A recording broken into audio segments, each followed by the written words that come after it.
Tenth class के students good morning. NSS online classes में आपका स्वागत है। अपना 5वां चैप्टर चल रहा था दैनिक जीवन में रसायन। ठीक है, पिछले लेक्चर में हमने धावन सोडा, वाशिंग सोडा, विरंजक चूर्ण, इन तीनों के बनाने की विधि, इनके कुछ महत्वपूर्ण गुण और इनके उपयोग पढ़े।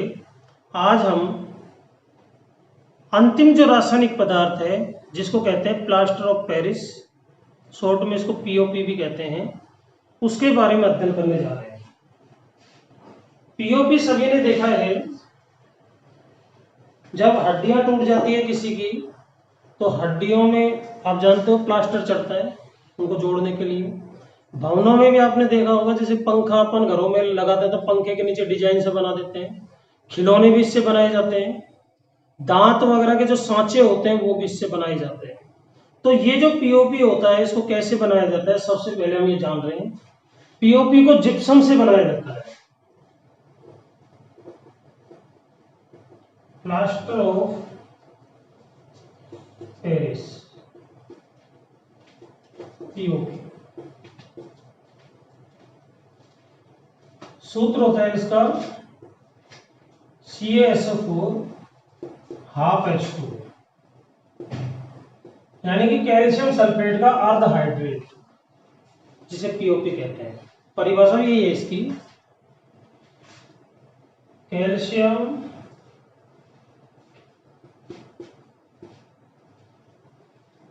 सल्फेट का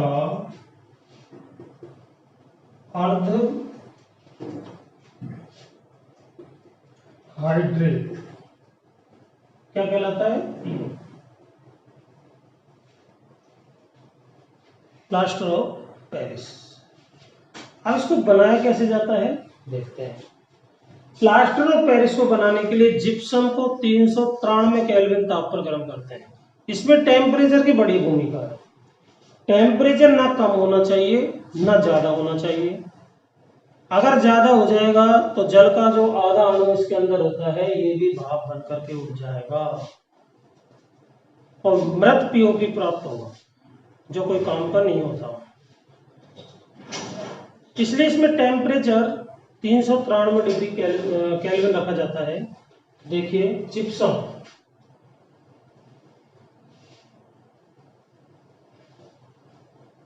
बनाएंगे कैसे, जिप्सम को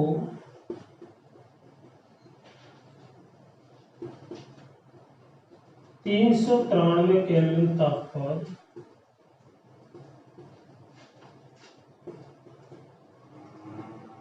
गर्म करने पर पीओपी प्राप्त होता है, पीओपी प्राप्त होता है। ठीक है, अब जिप्सम, जिप्सम का फॉर्मूला क्या होता है, CaSO4 2H2, और इसको गर्म किया कितने केल्विन ताप पर, 393 केल्विन ताप पर, और करिए इसको गर्म, क्या आ जाएगा, इसमें से 1.5 अणु जल के निकल जाएंगे और आधा अणु बच जाएगा। वो तो अपन जब समीकरण को संतुलित करेंगे तब हो जाएगा। ये बना आपका CaSO4 आधा H2O प्लस H2O, ये बन गया आपका पीओपी।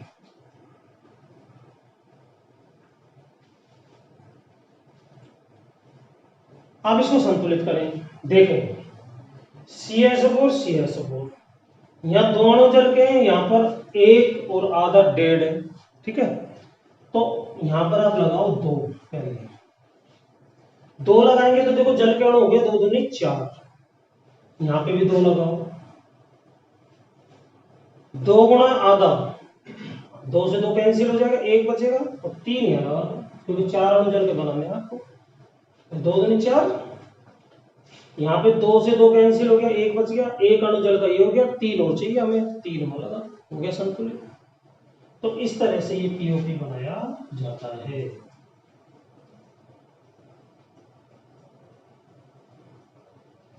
ये अभिक्रिया है इसकी।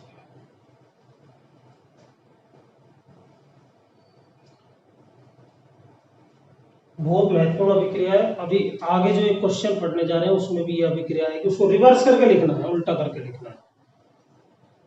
यहाँ पे तो ये लिया, ये प्राप्त हुआ, वहां पर ये लेंगे, ये प्राप्त हो जाएगा। देखिए अगला क्वेश्चन क्या है।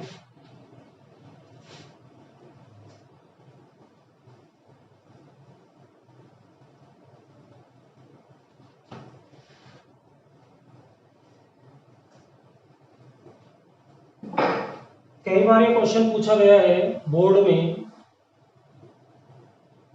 पीओपी को आर्द्र वायु में खुला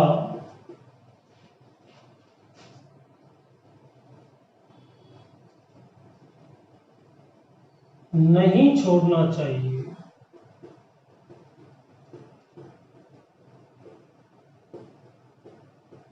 क्यों?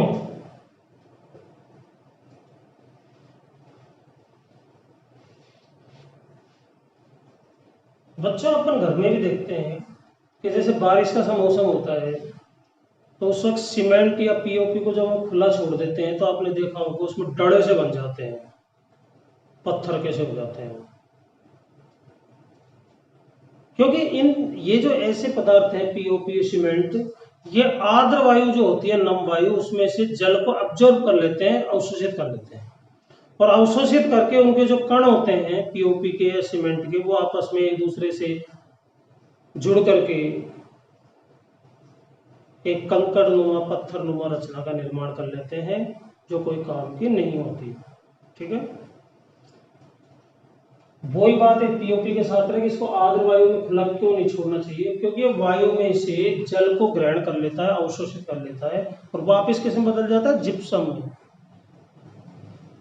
देखिए क्या आंसर होगा इसका। पीओपी को आर्द्र वायु में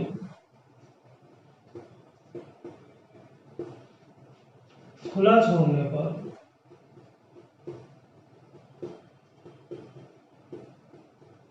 यह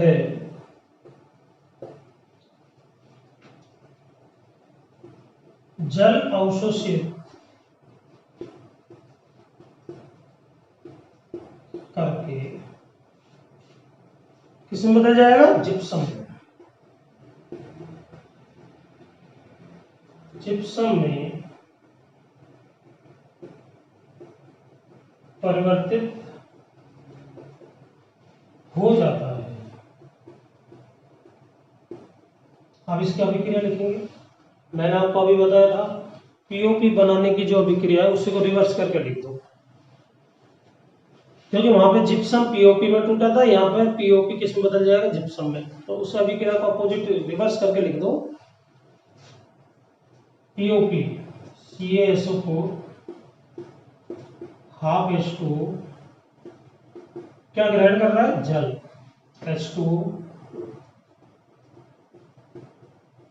H2 से अभिक्रिया कर ली और किस में बदल जाएगा, जिप्सम में। CaSO4 2H2, उसी अभिक्रिया को रिवर्स करके हमने लिख दिया, अर्थात पीओपी ने जल अवशोषित कर लिया, जल अवशोषित करके किसमें बदल गया, ये जिप्सम में। और जिप्सम एक पत्थर होता है तो पत्थर जैसा हो जाएगा ये, कठोर। इसलिए इसको आर्द्र वायु में कभी भी खुला नहीं छोड़ना चाहिए। समझ में आ गया होगा ये प्रश्न अच्छी तरीके से।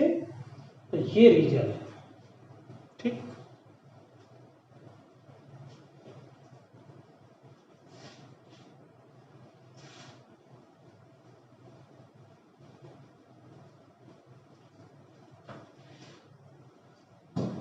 अब जो अपना अगला टॉपिक आता है, ये आपके जितने भी रासायनिक पदार्थ थे ये तो हो गए समान। नमक हमने पढ़ा, कास्टिक सोडा पढ़ा, विरंजक चूर्ण पढ़ा, बेकिंग सोडा पढ़ा और धावन सोडा पढ़ा। छठा जो आज हमने लास्ट खत्म किया है, पीओपी। अब नेक्स्ट जो टॉपिक का हिस्सा है, जो अपने इस चैप्टर का भाग है, वो है साबुन और अपमार्जक से संबंधित। थोड़ा सा बचा हुआ है ये टॉपिक, तो इसको अपन आज स्टार्ट करने जा रहे हैं। सबसे पहले साबुनीकरण।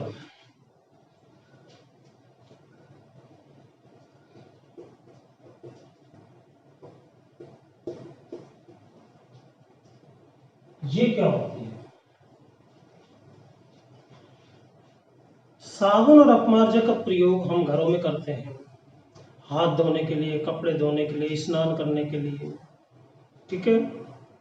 डिटर्जेंट का उपयोग करते ही हो आप कपड़े धोने के लिए। तो साबुन और अपमार्जक होते क्या हैं? सबसे पहले तो हम ये जानते हैं कि साबुन क्या है। साबुन एक्चुअल में उच्च वसा अम्लों के सोडियम और पोटेशियम लवण होते हैं। पहली परिभाषा है साबुन।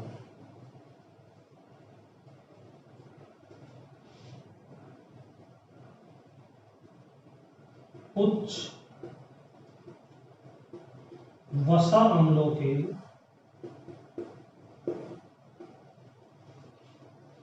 सोडियम या पोटेशियम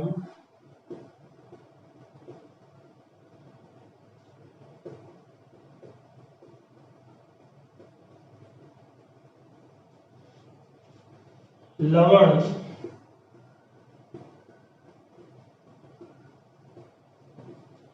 साबुन कहलाते हैं।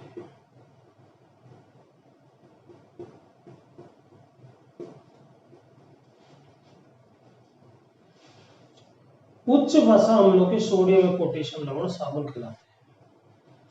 सामान्य सूत्र क्या होता है इसका?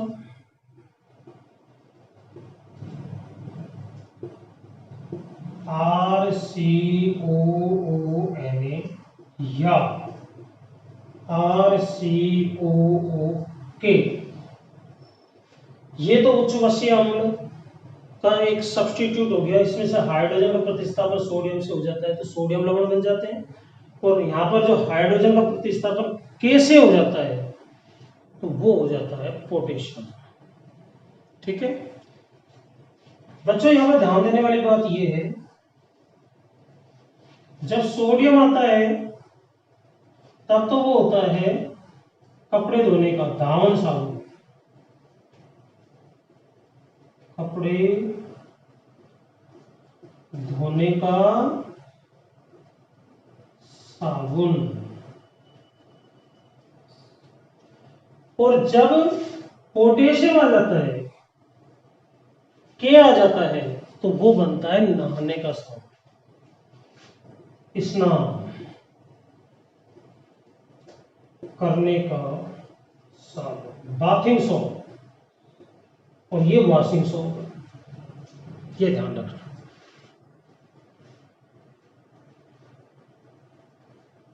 तो ये ध्यान से समझना है आपको। ये साबुन की परिभाषा हो गई, और ये हो गया आपका दो प्रकार का साबुन, कपड़े धोने का और नहाने का, ठीक है। अब हम साबुनीकरण अभिक्रिया को देखें। साबुन बनाया कैसे जाता है वो देखने जा रहे हैं। इसको ध्यान से देख लो।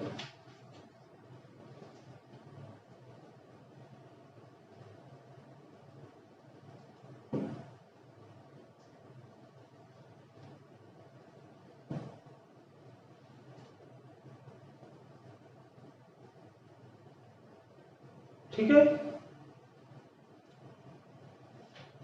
अब देखो साबुनीकरण अभिक्रिया।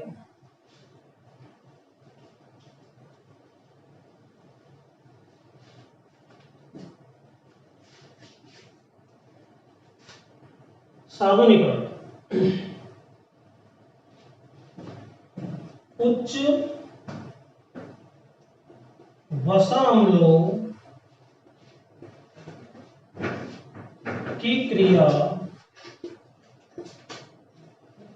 की अपेक्षा आप सीधे लिख देते हैं गर्म करने पर। उच्च वसा अम्लों को NaOH या KOH, अगर कपड़े धोने का साबुन बनाना है तो NaOH से अभिक्रिया कराओ कास्टिक सोडा से, और नहाने का साबुन बनाए KOH से क्रिया कराओ, राइट। उच्च वसा अम्लों को NaOH या KOH के साथ, के जलीय विलयन के साथ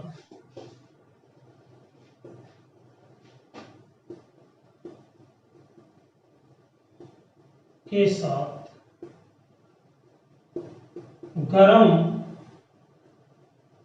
करके नमक NaCl डालने पर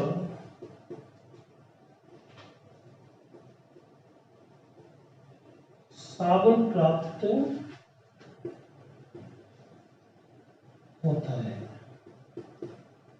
इस अभिक्रिया को कहा जाता है साबुनीकरण। ये साबुनीकरण अभिक्रिया पढ़े एक बार दोबारा।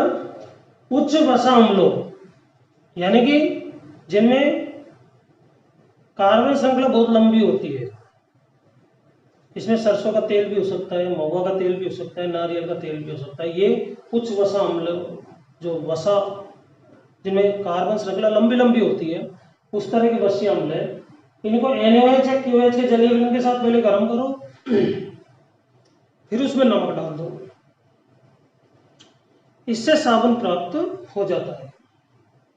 इस अभिक्रिया को साबुनीकरण कहते हैं।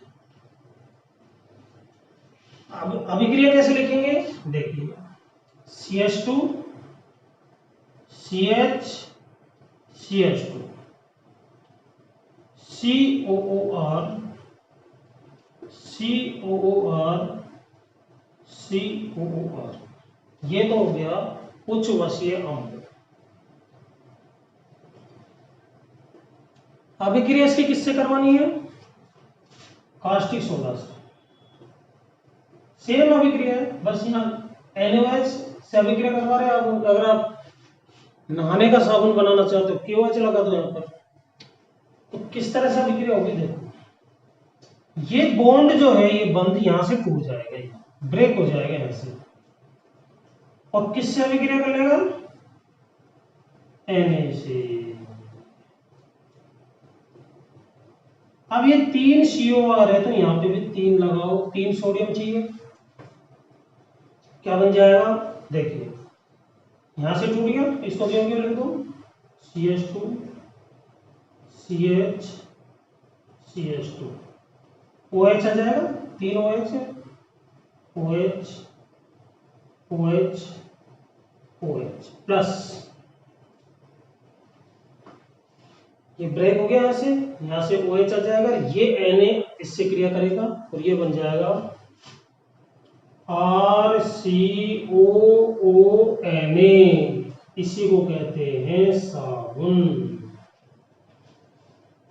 कितने अणु प्राप्त होंगे साबुन के? 3। इस तरह से साबुन बन जाएगा। तो ये साबुनीकरण अभिक्रिया है जिसके बारे में आज अपन ने अध्ययन किया। समझना है, इसको लिख करके प्रैक्टिस करनी है ताकि अच्छी तरीके से आपको आ जाए। तो उच्च वसा अम्लों के सोडियम और पोटेशियम लवणों को साबुन कहते हैं। साबुन बनाने के लिए उच्च वसीय अम्लों की क्रिया किससे करवाते हैं? NaOH या KOH के साथ। फिर उसमें नमक डाल दो, नमक डालने से साबुन नीचे पहले बैठ जाएगा, अवक्षेपित हो जाएगा। इस अभिक्रिया को साबुनीकरण कहते हैं। ये वसीय अम्ल है, सोडियम हाइड्रोक्साइड या कास्टिक सोडा से अभिक्रिया करवाए। कैसे करवाए वो मैंने आपको बता दिया। इस प्रकार ही साबुन प्राप्त किया जाता है। ठीक है, तो आज हमने क्या पढ़ा? एक तो पीओपी के गुण, पीओपी को आर्द्र वायु में क्यों खुला नहीं छोड़ते उसके बारे में अध्ययन किया। ठीक है, और ये साबुनीकरण अभिक्रिया है जिसके बारे में अभी अपन ने अध्ययन किया है। ठीक है, तो आज के लिए इतना ही, बाकी अपन नेक्स्ट लेक्चर में पढ़ेंगे। Thank you very much.